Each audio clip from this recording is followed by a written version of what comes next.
말씀은 에스겔 48장에서 보겠습니다.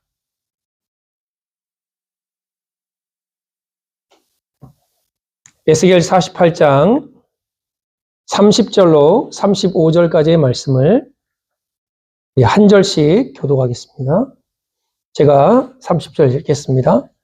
그 성읍의 출입구는 이러하니라. 북쪽의 너비가 4,500척이라. 그 성읍의 문들은 이스라엘 지파들의 이름을 따른 것인데 북쪽은 문이 셋이라. 하나는 루벤 문이요, 하나는 유다 문이요, 하나는 레위 문이라. 동쪽의 너비는 4,500척이니 또한 문이 셋이라. 하나는 요셉 문이요, 하나는 베냐민 문이요, 하나는 단 문이며. 남쪽의 너비는 4,500척이니 또한 문이 셋이라. 하나는 시므온 문이요, 하나는 이사갈 문이요, 하나는 스불론 문이요. 서쪽도 4,500척이니 또한 문이 셋이라. 하나는 간 문이요, 하나는 아셀 문이요, 하나는 납달리 문이며. 그 사방의 앞에는 18,000척이라. 그날 후로는 그 성읍의 이름을 여호와 삼마라 하리라. 아멘. 요즘 제가 여러분과 약속한 대로 한 달 안에 성경을 읽으려고 아주 부지런히 아침 저녁으로 읽고 있습니다. 이제 오늘 아침에 신약에 들어왔습니다. 이제 한 7, 8일 있으면 빠르면 5일 안에 성경을 다 읽을 것 같은데, 지난 한 주간 아주 열심히 읽었던 성경이 구약의 선지서였습니다. 순서대로 읽는 게 아니라 역사적인 배경을 따라서 읽기 때문에 느헤미야로 갔다가 에레미야 갔다가 학개 갔다가 스가랴 갔다가 이렇게 왔다 갔다 하면서 쓰여진 연대에 따라서 말씀을 읽었습니다. 타락한 이스라엘인들이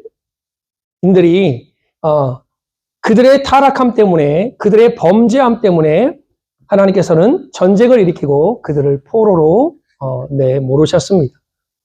포로 귀환 후에 스룹바벨 성전의 건축까지 에레미야, 이사야, 스바냐, 다니엘, 에스겔, 에스라, 학개, 스가냐, 수많은 선지서들이 하나님의 명령을 그들에게 선포하였습니다. 처한 상황과 있는 곳은 다르지만 그들이 외쳤던 핵심은 뭐냐? 바로 신실하신 하나님의 언약이었습니다. 그 언약을 붙잡고 하나님께로 돌아오라는 것이었습니다.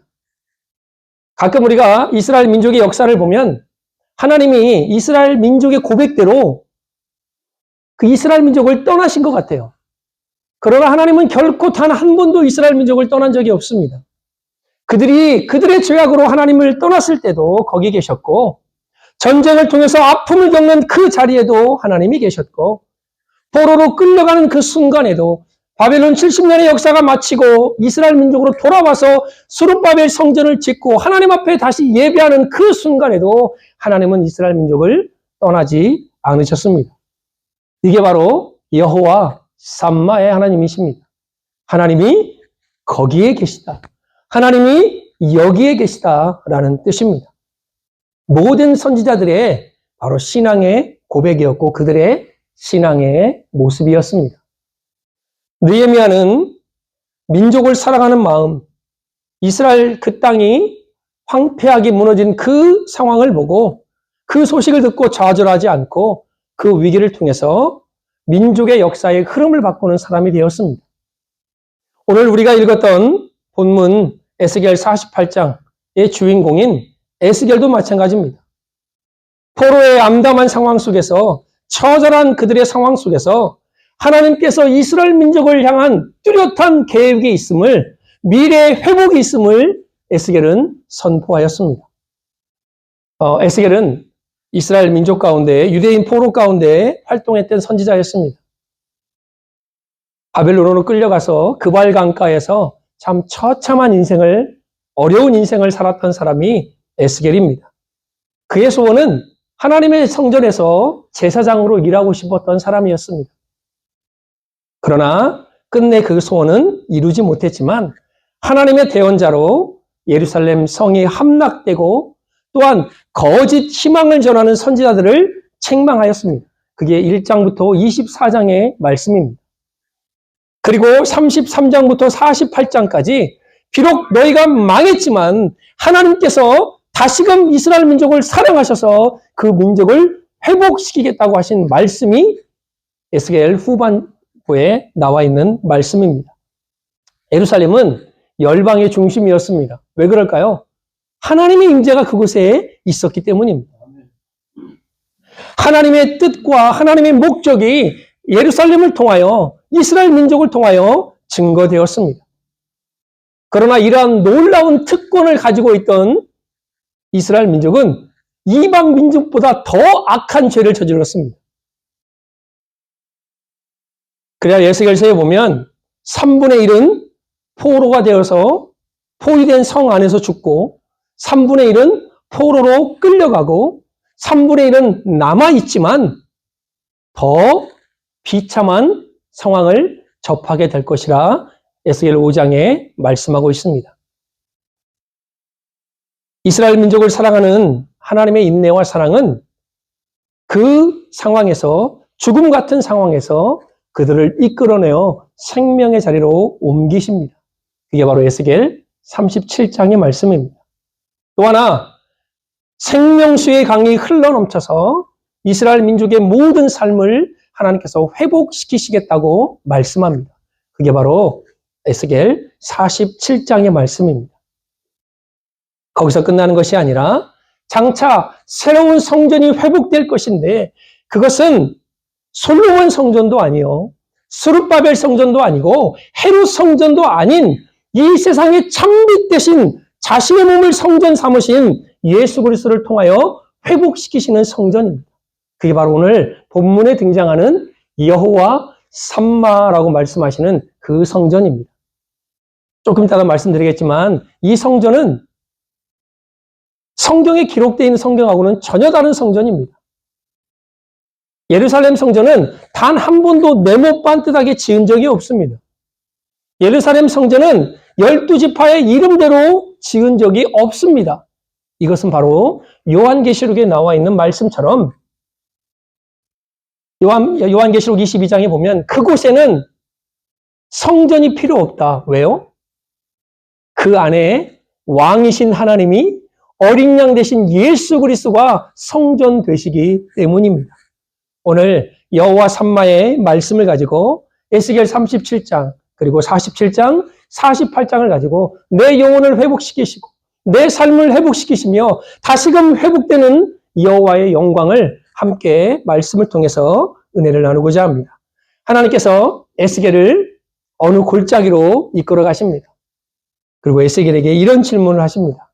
인자야, 이 뼈들이 능히 살겠느냐? 여러분 같으면 어떤 질문을 하겠습니까? 에스겔이요, 참 현명한 대답을 합니다. 주님께서 아십니다.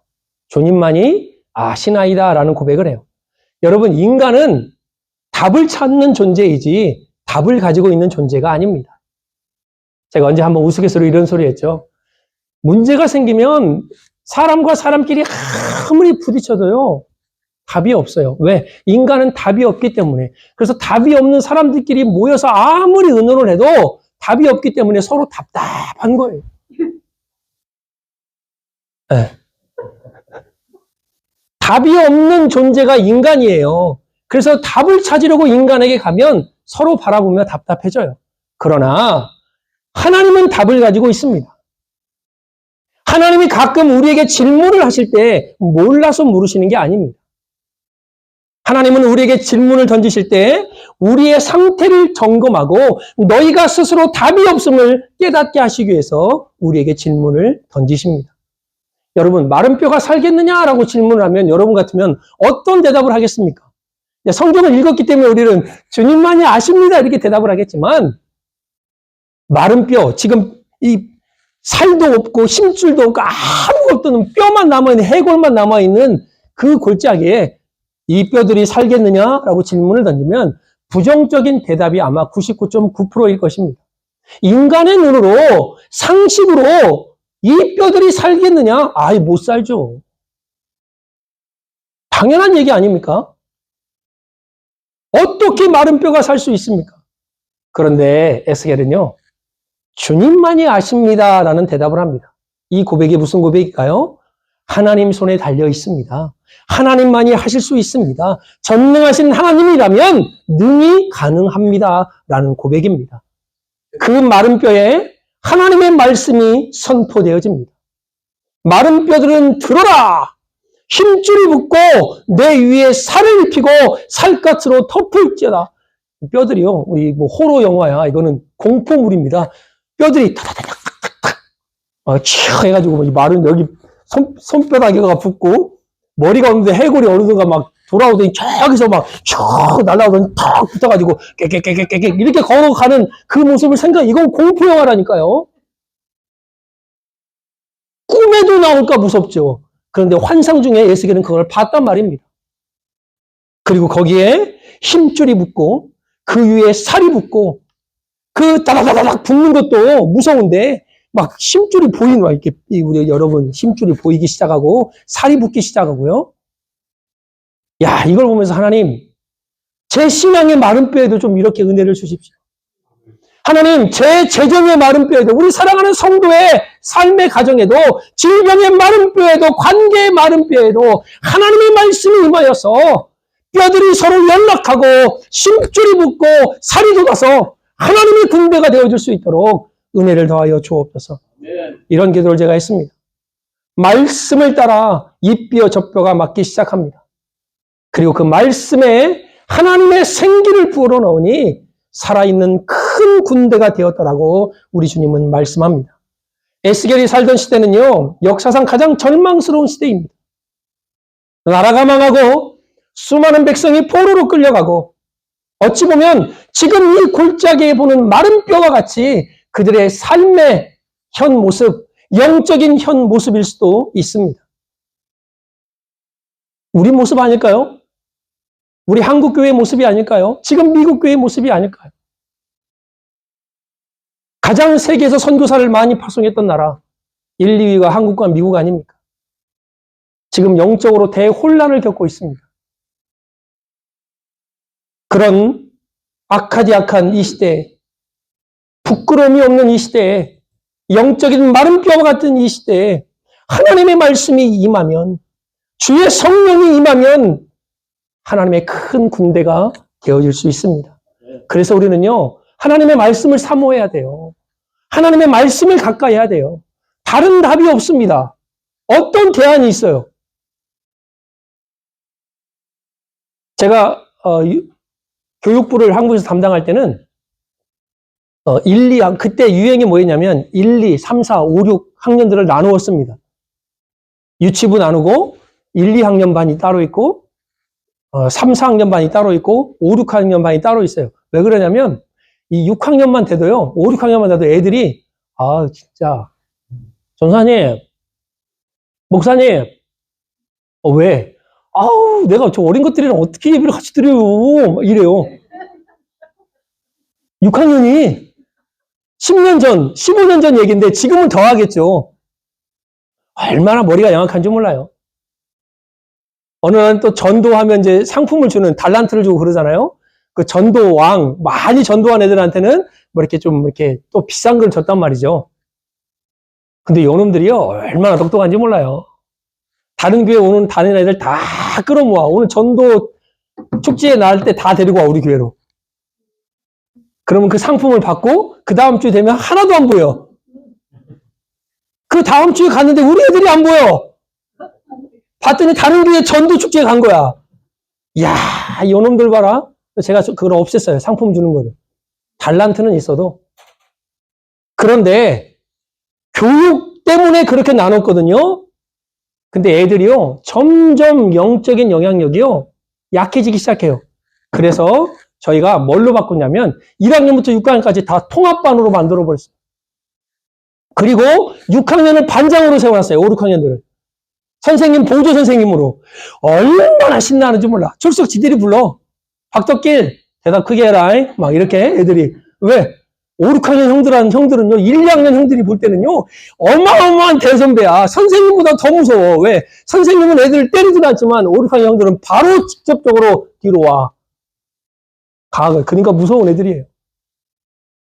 아이들 뿐만 아니라 지금 시대가 바뀌고 바뀌면서요, 점점점 아이들과 어른들의 영성이요, 무너져가고 있습니다. 마른 뼈처럼 되었어요. 조금만 문제가 오고 어려움이 오면요, 팍팍 쓰러집니다. 왜? 군대가 안 되었기 때문에. 하나님의 말씀이 임하고 생기가 그 안에 불어넣어 성령의 충만함을 입으면 우리는 하나님의 큰 군대가 되어질 수 있습니다. 여호와 삼마, 하나님이 거기 계시다라는 신앙은 우리의 영혼을 살릴 수 있습니다. 두 번째로 여호와 삼마, 바로 그 신앙은 우리의 삶을 회복시킬 수 있습니다. 오늘 마른 뼈가 가득한 골짜기로 인도했던 하나님은요, 에스겔에게 하나님의 영광이 가득 찬 성전으로 그를 인도합니다. 그리고 성전 문제방에서 흘러나온 물이 성전 동쪽을 향해서 흘러가요. 그런데 그 흐르는 물이 발목에 차고 무릎에 차고 허리에 차고 그리고 나중에는 헤엄을 쳐야만이 나올 수 있는 그런 강으로 변하게 됩니다. 이 성소에서 흘러나오는 물을 시편에서는 주님의 복락의 강수라고 표현을 해요. 하나님의 도성을 기쁘게 하시는 시내로 표현합니다. 곡식을 무르익게 하는 하나님의 강으로 표현합니다.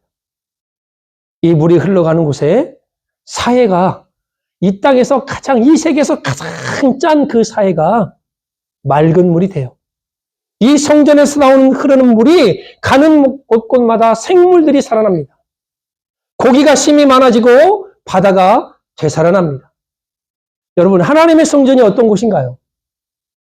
하나님의 은혜에 감사해서 예물을 가지고 하나님께 나아가는 곳이 성전이었습니다. 하나님의 은혜가 시작되는 곳, 하나님의 임재가 있는 곳, 그 성전에서 해야 될 가장 큰 기능이 뭐예요? 바로 하나님께 예배하는 것입니다.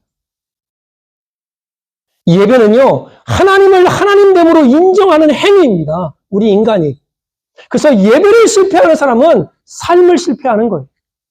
예배를 실패하는 사람은 모든 관계를 실패하는 것입니다. 물론 인간적으로 친할 수는 있어요. 그러나 거기에 영적인 능력이 없기 때문에 그 관계는 반드시 언젠가는 무너지게 되어 있습니다.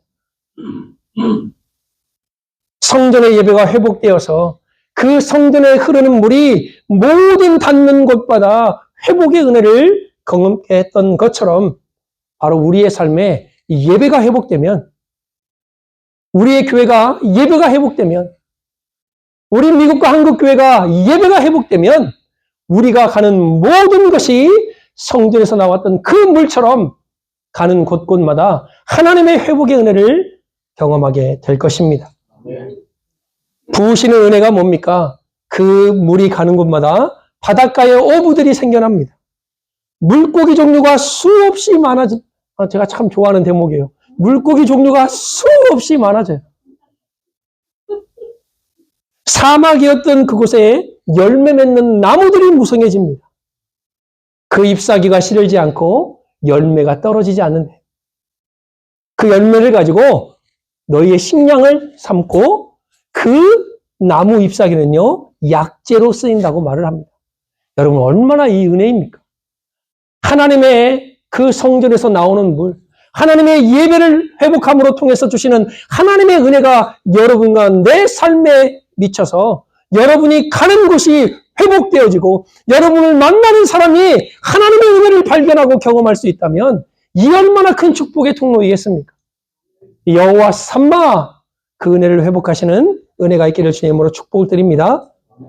마지막으로 여호와 삼마의 최종 목표는 여호와의 영광의 회복입니다. 오늘 아까도 말씀드렸지만 성전은 이렇게 만들지 않았습니다. 이렇게 만들어진 성전은 어디에도 없습니다. 상징적인 의미예요. 하나님께서 회복할 성전, 요한계시록에 나와 있던 그 성에는 성전이 필요 없으니, 왜 필요 없어요? 거룩하신 하나님이, 그리고 어린 양 되신 예수 그리스도가 성전이기 때문에 하나님의 나라에는 성전이 필요 없는 것입니다. 에스겔은 처음에는 하나님께서 성전에서 떠나신 것을 보았습니다. 그리고 또한 그 영광이 다시 그곳으로 돌아오는 것을 보았습니다. 그게 바로 스룹바벨 성전 아닙니까? 그러나 하나님의 뜻은 훨씬 더 초월합니다. 눈에 보이는 성전이 아니라 여러분 한 사람 한 사람을 성전 삼으신 그 하나님께서 마지막 요한계시록에 회복될 성전, 거룩한 하나님, 바로 어린 양 대신 예수 그리스도 그분을 통하여 하나님의 빛이 임하기를 원하시는 것입니다. 그 새로운 성의 이름은 오늘 본문에 나와 있던 여호와 삼마라는 단어입니다. 신약 성경에 보면 예수님의 이름 이사야 7장의 말씀처럼 임마누엘이라는 이름이 있습니다. 여러분, 임마누엘은요, 하나님이 우리와 함께 하시다 이 말은 여호와 삼마와 일맥상통하는 말이지만 관점이 달라요. 임마누엘은 하나님이 아니라 사람의 입장에서 하나님의 소재를 나타내는 표현입니다. 임마누엘이 하나님, 이 말은 무슨 말이냐? 하나님이 지금 누구와? 나와 함께 계시는 거예요. 그러니까 내 입장에서 하나님을 바라보는 거죠. 그러나 여호와 삼마는 하나님의 입장에서 우리를 바라보는 것입니다. 그게 뭐냐? 하나님이 여호와께서 거기에 계시다라는 말씀입니다. 여러분, 우리가 인생을 살면서요, 얼마나 아픈 일도 있고 슬픈 일도 있고 정말 하나님 나에게 왜 이런 시련을 주십니까? 하고라는 그런 상황도 겪을 수 있었습니다. 그때에도 하나님이 여러분과 함께 계셨습니다. 하나님이 거기에 계셨습니다. 여러분이 기쁠 때도 하나님이 거기에 계셨습니다. 말할 수 없는 아픔 속에 있을 때도 하나님이 거기에 계셨습니다. 이게 여호와 삼마입니다. 왜 나와 함께 하십니까? 왜 내가 처한 그 상황에 함께 하십니까? 바로 그 자리에서 여러분을 통하여 하나님의 영광을 회복시키기 위함입니다. 왜 이 땅에 교회들이 존재합니까? 왜 이 땅에 하나님을 믿는 백성들이 존재합니까? 여호와께서 그곳에 계셔서 여러분을 통하여, 교회를 통하여 하나님의 영광을 회복시키기 위함입니다. 창세기 28장 15절에 보면 내가 너와 함께 있어 내가 어디로 가든지 너를 지키며 너를 이끌어 이 땅으로 돌아오게 할지라. 내가 내게 허락한 것을 다 이루기까지 내가 너를 떠나지 않겠다 말씀합니다. 여러분, 어디를 가는 것도 중요하지만 누구와 함께 가느냐가 더 중요해요. 제가 부목사 시절에는 담임 목사님 좀 어려웠어요. 그냥 뭐 이렇게 저한테 막 엄하게 대한 것도 아닌데 제가 그렇게 아버지를 그렇게 생각했나 봐요. 어렸을 때부터. 엄하게 생각하는 사람은 좀 이렇게 어렵대요, 항상. 윗사람들이.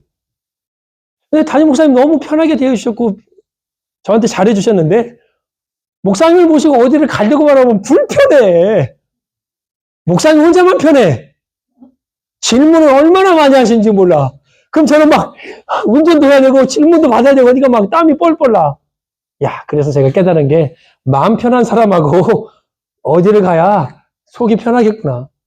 어디를 가는 것, 여행을 가는 것 좋지 않습니까? 그러나 누구와 함께 가느냐, 그게 더 중요합니다. 전능하신 하나님이 여러분의 모든 인생길에서 여러분과 함께 하시겠다고 말씀합니다. 신명기 20장에 보면 여러분의 대적과 우리 하나님께서 싸워주시겠다라고 말씀합니다. 나가 대적과 싸우려 할 때 말과 병거와 민중이 너보다 많음을 볼지라도 두려워하지 말래요. 왜요? 애굽 땅에서 너를 불러낸 하나님이 너와 함께 하시겠다 말씀합니다. 여러분, 이사야 43장 1절에 보면 두려워 말라. 내가 너를 구속하였고 내가 너를 지명하여 불렀느니 너는 내 것이라 말씀하면서 그 다음 2절에 보면 뭐라고 말씀하시냐면 네가 물 가운데로 지날 때에도 내가 너와 함께 할 것이다. 강을 건널 때에도 물이 너를 침몰하지 못할 것이며 불 가운데 행할지라도 타지 않을 것이요 불꽃이 너를 사르지도 못하게 하리라 말씀합니다. 이 얼마나 마태복음 28장에 세상 끝날까지 우리 하나님이 나와 함께 하시겠다고 말씀하지 않습니까? 여러분, 이 한 주간 여호와 삼마의 하나님이 영광의 그 하나님이 회복되어지길 주임으로 축복합니다. 하나님의 말씀과 성령에 의해서 강한 군대로 거듭나기를 주임으로 축복합니다. 여러분이 가는 곳마다 밟는 곳마다 그 땅이 살아나고 풍요롭게 되는 은혜가 있기를 축복합니다. 여호와의 영광을 열방에 나타내는 여러분들을 통해서 여호와 삼마 그 하나님의 영광이 모든 삶의 영역에 드러나고 나타나지기를 간절히 바랍니다. 오늘 여호와 삼마에 대해서 하나님과 함께 여러분과 말씀을 나눴습니다. 여러분, 이 한 주간 하나님의 말씀으로 성령으로 충만해져서 강한 군대로 세워질 뿐만 아니라 성령의 은혜를 통해서 새로운 힘을 얻고 비상하시는 여러분 되어지기를 축복합니다. 성전에서 나오는 그 물이 단 곳보다 회복시켰던 것처럼 여러분이 가는 곳마다 그런 은혜가 있기를 바라면서 이 한 주간 여호와 삼마의 하나님의 그 은혜가 가득 넘치는 은혜가 있기를 우리 주 예수 그리스도의 이름으로 축복합니다. 기도하겠습니다.